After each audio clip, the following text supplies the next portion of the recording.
Welcome to Francesca's Tales of Haunted Scotland. It would be lovely to regale you with tales that are from my own country, and I thought it would be fun as we approach Samhain to start and head forward with haunted tales.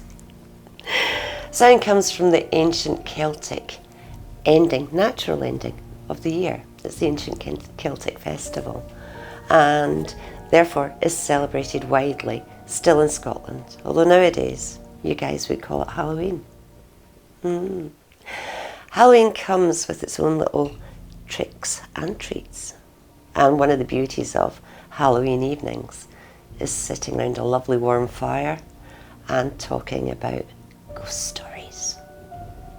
Scotland abounds with ghost stories, and I've been brought up with the Celtic traditions and had great fun on previous Halloweens, doing things like peeling an apple, but peeling it all in one, chucking it over my shoulder and seeing what letter the skin forms.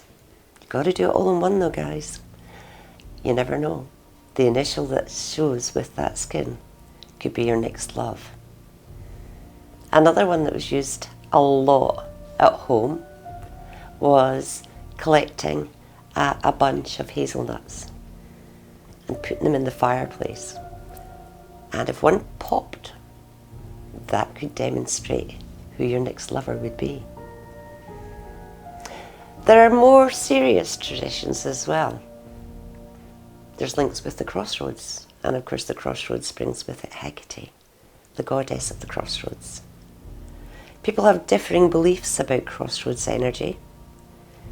It's said that if you want to get rid of something negative, you take it to the crossroads and you bury it at midnight on Halloween.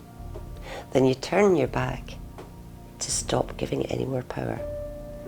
But also, people would say where several roads emerge, the crossroads could be a way in for those little imps and demons to come and plague you.